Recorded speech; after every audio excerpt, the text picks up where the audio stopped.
안녕하세요. 저는 네덜란드에서 여배우의 매니저로 근무 중인 소피라고 합니다. 그 많고 많은 직업 중에서 제가 연예인의 매니저라는 힘든 직업을 선택하게 된 계기는 바로 저의 언니 때문입니다. 저의 언니는 어린 시절부터 아주 끼가 많은 사람이었고 저는 그런 언니를 따라다니며 옆에서 도와주는 역할을 많이 했었죠. 언니를 옆에서 도와주는 일이 좋았습니다. 언니는 어린 시절부터 아역 배우와 광고들을 섭렵하며 바쁜 스케줄을 이어갔는데 그때부터 어머니를 쫓아다니며 어떻게 언니를 챙기는지 보고 배웠고 나중에는 어머니가 미처 생각하지 못한 일들에 관해서도 제가 나서서 챙기는 수준까지 되었어요. 하지만 어린 시절부터 너무나 바쁜 스케줄을 소화한 탓인지 언니는 뇌수막염으로 세상을 일찍 떠나버리고 말았죠. 저는 그때부터 늘 언니를 생각하고 그리워하며 이 직업을 택했고 지금도 그 선택을 후회하지 않고 하루하루 제가 챙기는 배우를 위해서 노력하고 있습니다. 저는 이 일을 저의 천직으로 생각했고 능력을 인정받고 싶었습니다. 그러기 위해서는 가장 먼저 제가 챙기고 있는 배우에게 인정을 받는 것이 최우선이라 생각했죠. 사실 저는 아주 작은 엔터 회사에 입사했습니다. 그러다 보니 배우들도 대부분 무명 배우가 많았고 제가 지금 챙기고 있는 여배우도 마찬가지로 아직은 이름이 널리 알려지지 않은 무명의 배우였죠. 그래서 저는 더욱 열심히 뛰어다녔습니다. 저를 위해서였기도 했고 제 배우를 위해서였기도 했죠. 하지만 그런 의욕만 앞세운다고 해서 일이 술술 제대로 풀리는 것은 아니었습니다. 배우도 배우 나름대로 원하는 배역과 역할이 있었고 저는 그 배역을 따내기 위해서 갖은 수모를 겪기도 했고 노력했지만 안 되는 일들이 더욱 많았어요. 그런 식으로 배우가 원하는 배역을 따내지 못하는 저라는 매니저는 그저 능력 없는 매니저일 뿐이었고 배우와의 신뢰도 그다지 깊지 않았습니다. 그럼에도 저는 포기하지 않았고 그럴수록 더욱 발로 뛰어다니며 노력했습니다. 그런 저의 노력에 하늘이 감동이라도 했던 것일까요? 드디어 작은 기회가 제 손을 잡은 느낌이었습니다. 이것은 저뿐만 아니라 배우에게도 아주 큰 기회가 될지도 모를 그런 기회였죠. 그 기회는 바로 한국에서의 촬영 기회였습니다. 만약 이번 촬영 기회만 성공시키면 앞으로 전 세계적인 인지도가 상승할 것이고 배우와 저의 성공에 보다 한 발 앞서 나갈 것이라는 느낌이 아주 강했죠. 하지만 문제는 배우를 어떻게 설득할 것인가 하는 것이었습니다. 평소에 계속해서 배우가 원하는 배역을 따오지 못한 무능력한 매니저가 이번에야말로 천상의 기회라며 한국으로 가자고 했을 때 배우의 반응은 불 보듯 뻔했기 때문이에요. 저는 배우를 설득하기 위해서 본격적으로 이번 한국 촬영건에 대해서 이야기를 꺼냈습니다. 하지만 역시나 배우는 다소 부정적인 반응을 보였죠. 네덜란드나 미국 쪽에서도 일거리가 있는데 굳이 한국에까지 가서 촬영해야 하느냐는 반응이었습니다. 그래서 저는 허심탄회하게 말했습니다. 물론 먼 타국에서의 촬영이고 너의 배역이 그리 크지 않은 작은 배역이지만 지금의 대스타 배우들도 처음에는 이렇게 작은 배역부터 시작해서 고생 끝에 지금의 성공을 만들었다는 것을 인지시켰죠. 결국 가까스로 설득은 시켰고 우리는 한국으로 떠날 채비를 했습니다. 한국까지 가는 배우의 컨디션은 그리 좋아 보이지는 않았습니다. 아마도 그동안의 저의 무능력함과 실수들 덕분에 이번에도 그냥 고생만 하고 이렇다 할 성과는 없을 것이라 생각하는 것이겠지요. 충분히 이해는 갔습니다. 배우가 하고 싶어하는 역할 배역을 따오는 일을 매번 실패하는 매니저였으니까. 어쩌면 지금 배우의 머릿속에는 이번 일만 끝나면 저를 해고하고 다른 매니저를 찾을 계획을 하고 있을지도 몰랐습니다. 한국에 도착한 우리는 처음으로 둘 모두의 얼굴에 웃음기가 돌았습니다.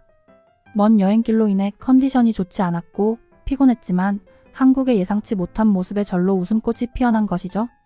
게다가 매우 놀랐던 점은 공항에 도착하여 호텔까지 가기 위한 교통편을 알아보았을 때였습니다.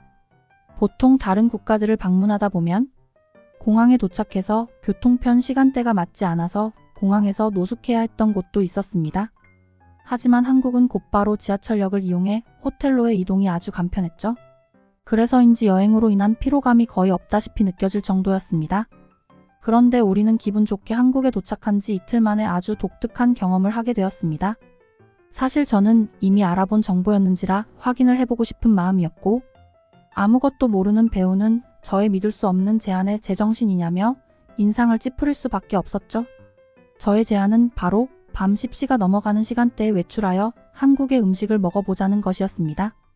어차피 촬영까지는 며칠의 시간이 있었고 그 전에 한국의 여러 가지 문화에 대해서 접해보고 배우에게 한국의 모습들을 조금이라도 알려주고 싶은 마음에서였죠.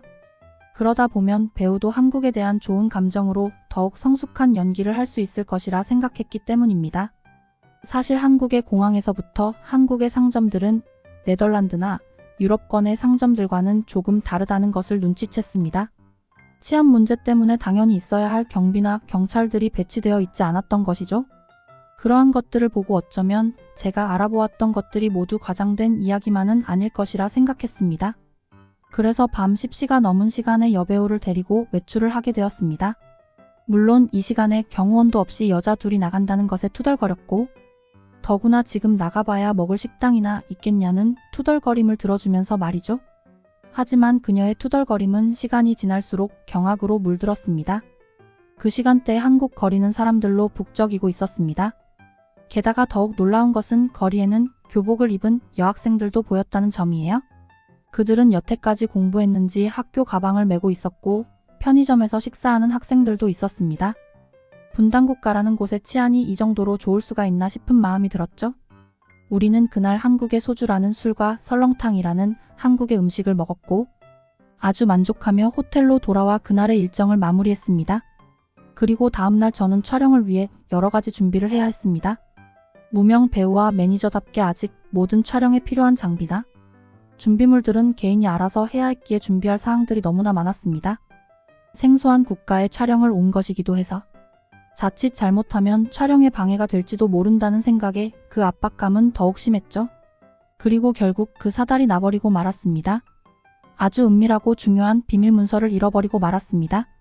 그곳에는 아주 작고 사소한 여배우의 사생활과 스케줄을 비롯한 개인정보까지 담겨있는 중요한 문서였어요. 그 문서가 나쁜 마음을 먹은 사람의 손에 들어가서 악용되면 엄청난 피해가 예상되는 상황이었죠. 저는 일단 촬영 스케줄이 있는 배우를 촬영장에 두고 혼자서 해당 문서를 찾아 나서기 시작했습니다. 물론 아직 이 사실은 배우가 모르는 상태였고요. 만약 알게 된다면 저는 곧바로 해고될지도 모르는 상황이었습니다. 그도 그럴 것이 그곳에는 밝혀지면 곤란한 여배우의 은밀한 사생활과 취미까지 모두 담겨있기 때문이었죠. 그 때문이었을까요? 저는 완전히 정신이 혼미해져서 제가 지금 어디를 가야 하는지 지금 있는 곳이 어디인지조차 인지하지 못하는 상태가 되어버렸습니다. 한마디로 패닉 상태에 빠져버린 것이죠. 이대로 모든 것을 포기하고 다시 촬영장으로 가서 사실을 이실직고하고 초연한 마음으로 해고당하기를 기다리고 싶은 지경이었습니다. 하지만 저는 본능적으로 경찰서를 찾아야겠다고 생각하고 지하철로 향했습니다. 이 행동은 네덜란드에서의 생활 방식이 습관적으로 나온 것이었습니다. 도시를 이동하거나 어딘가로 이동하려면 기본적으로 무조건 지하철을 이용하여 중심 도시로 이동을 한 후에 다른 교통을 이용해 또다시 이동해야 하는 생활 패턴 말이에요. 하지만 그것은 그곳의 지리를 어느 정도 알고 있는 상황일 때나 가능한 일이었습니다. 한국은 생애 처음으로 오게 된 국가였고 아직 한국에 방문한 지 얼마 되지 않아서 제대로 길을 파악하지도 못했기에 어디로 가야 할지조차 감이 잡히지 않았죠. 그런데 그때였습니다. 제가 아주 독특하고 기이한 경험을 하게 된 것은요. 아마도 한국이 아닌 다른 국가였다면 겪어보지 못했을 그런 경험이랄까요? 식은땀을 흘리며 이곳저곳을 방황하던 저에게 누군가 다가왔습니다. 언뜻 보기에도 나이가 지긋하신 한국인 노인분이었습니다. 그런데 뜻밖에도 그 노인분은 다소 어색하긴 했지만 충분히 의사소통이 가능할 정도의 영어를 구사하시며 저에게 도움이 필요하냐고 물어왔죠. 영어가 모국어가 아닌 국가 중에서 영어를 가장 유창하게 하는 국가가 바로 네덜란드라는 사실은 그 순간 저에게 있어서 큰 행운이 아닐 수 없었습니다. 이것은 네덜란드 텔레비전 방송에서 외국 드라마나 영화를 더빙하지 않고 영어 자막만 입히는 독특한 문화 때문이었죠. 저는 다급하게 할아버지에게 사정을 이야기했습니다. 중요한 문서를 잃어버렸고 그것을 되찾기 위해서 경찰서를 찾고 있다고? 그리고 혹시나 잃어버린 문서를 되찾기 위해서 다른 좋은 방법이 있느냐고요? 저의 사정을 들은 할아버지는 저에게 아주 뜻밖의 제안을 했습니다. 제가 문서를 잃어버린 장소를 물었고 이곳과 그리 멀지 않으니 자신과 함께 가보자고 했어요. 솔직히 처음에는 몹시 나쁜 상상을 하기도 했습니다. 보기에는 너무나 선해 보이고 착한 인상의 한국인 할아버지셨지만 영화에서처럼 저를 어딘가로 데려가서 무서운 일행들이 저에게 해코지를 하려는 것은 아닐까 하는 막연한 두려움이 생겼던 것이죠. 결국 저는 긴장을 늦추지 않은 채 할아버지를 따라 나섰고 그곳에 도착한 할아버지는 주위를 이리저리 살펴보더니 말도 없이 갑자기 어딘가로 향했습니다. 뭐지? 설마 일행을 데리러 가는 건가? 어떡하지? 이대로 도망가야 하나? 영화의 장면들이 떠오르며 공포감은 더욱 심해졌습니다. 한국인 할아버지가 다가간 곳은 다름 아닌 편의점이었습니다. 혹시 모를 사태에 대비하여 간격을 두고 할아버지를 뒤따라 간 저는 할아버지가 무엇을 하려는 것인지 예의주시했죠. 그런데 할아버지는 편의점 사장에게 연신 고개를 숙이며 무언가 부탁을 하는 게 아니겠습니까? 그러더니 편의점 사장과 함께 모니터 화면을 들여다보더니 잠시 후 저에게 따라오라며 또다시 어딘가로 데려가기 시작했습니다. 그리고 할아버지가 데려간 그곳에서 저는 할아버지에게 감사의 마음으로 뽀뽀라도 하고 싶은 마음이 들게 되었죠. 알고 보니 지하철역에서 만난 할아버지는 외국인 관광을 안내하는 외국어 봉사회라는 단체의 일원이셨습니다. 그리고 할아버지는 편의점에서 CCTV를 확인하고자 했던 것이고 개인정보 문제 때문에 처음에는 거절하던 편의점 사장도 저의 사정을 들은 것인지 허락을 해주었고 누군가 제가 있던 자리에 남겨진 문서를 가져가는 것이 촬영되었던 것이죠. 그런데 그 문서를 들고 간 사람은 다름 아닌 근처 식당의 종업원이었습니다. 해당 직원분은 식당 근처 벤치에 서류 더미가 있자 손님 중에 누군가 두고 간 것이라고 생각하여 식당으로 가져간 것이었다고요. 그리고 영업시간이 지날 때까지 주인이 나타나지 않으면 그대로 경찰서에 가져다 줄 계획이었다고 했죠. 이 모든 사실은 제가 챙기는 여배우에게 비밀로 했어도 아무런 상관이 없는 일이었습니다. 아니, 차라리 비밀로 했다면 저에게는 더욱 좋았을지도 모르죠. 하지만 저는 그러지 않았습니다. 배우에게 이러한 사실을 이실직고 했고 그녀도 처음에는 매우 놀라는가 싶더니 이내 흐뭇한 미소를 지으며 고개를 끄덕이더군요.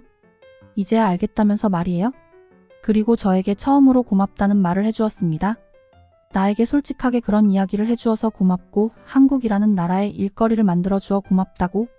한국의 촬영을 마치고 다시 네덜란드로 돌아온 저희는 그 어느 때보다 열정적으로 작업에 매진하고 있습니다.